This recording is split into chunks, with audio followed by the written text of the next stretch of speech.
Good Tuesday afternoon crowd here at Mall of Asia Arena sa Pasay.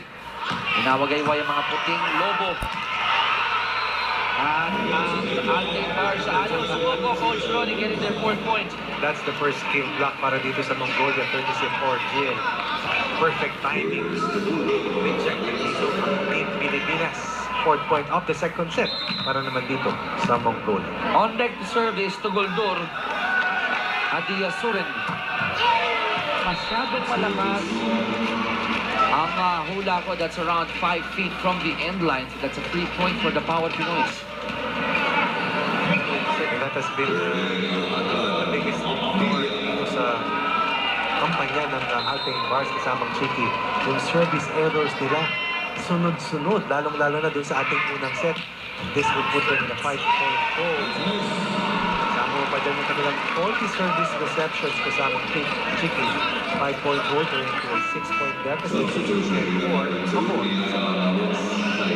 On deck to serve pa rin para sa Pinas. Nakakuha ng pang-10 puntos natin is Abdilia. That's Al-Nakran Kasamang Abdilia. Chiki. Nakikita mo na yung bahagyang ngiti sa mga mukha ni Coach Francis. Unti-unti, ano? Unti-unti. Kasi nung in-interview ni Apple siya kanina, game face pa si Oo Coach naman. Francis. Going to be a free ball para sa Alten Bars. Chance here for the Pinoys to score. Legrand will not, or rather take advantage of that great set coming from Lewis. Best scorer today. Best server still. Best player so far para dito sa Team Pilipinas. This PLDT Home Fiber Power Spike is brought to you by PLDT Home Fiber, home's most powerful broadband. Cedric Legrand. Abdilia serving again for the Pinoys. There we are up 11-4. Togoldur. Another great defense, or rather that was Saikhana na depensa ng Power Pinoys.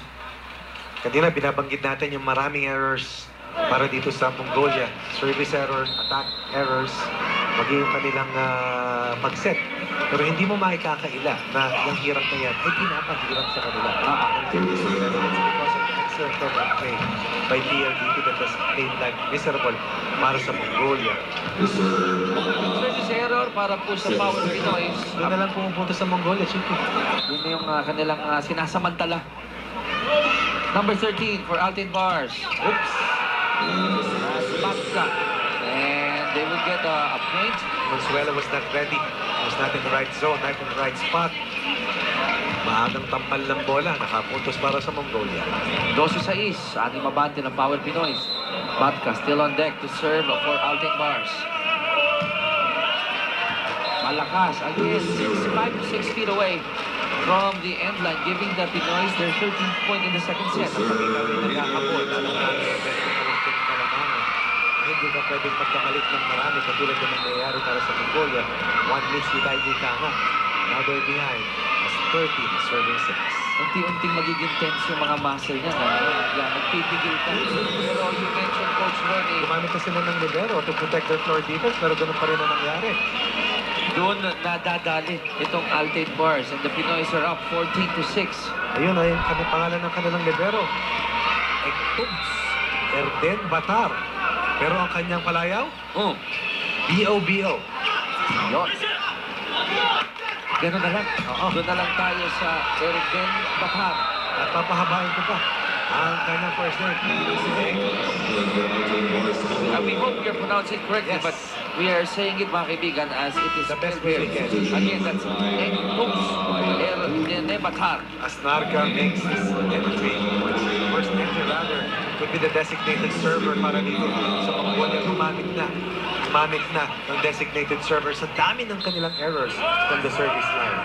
14-7. Pito abante ng Power Pinoys. Lewis. Joust. Oo. Pero buhay pa rin ang bola. Going to be a free ball.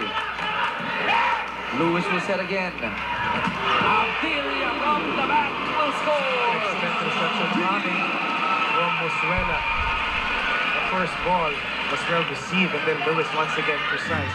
Going to the back. This PLDT Home Fiber Power Spike is brought to you by PLDT Home Fiber, home's most powerful broadband. 15-7. Lewis will serve. Saikana will drop up another point for Mongolia. Rare attack point na ito ng Mongolia. Going cross court, catching Lewis off guard. Mongolia still behind by 8. Philippines a point away from getting to the second technical timeout. Atake ng Pinoy. Torres blocked by Saikana, and that's another point for Mongolia, 59. 2 straight points, Coach Ronnie, galing dito sa Team Mongolia. Bihira natin nakikita yan. Sunod-sunod na puntos na nakukuha ng Mongolia. Lewis once again with a very low back set. Kung kaya't markado si Torres doon sa kanyang palo. Ang kanilang libero, si Erden Abatar, parang kanilang spark plug. Unfortunately, that's a service error. Again by the Mongolians. Lamang po tayo, 69 as we head to our second technical timeout.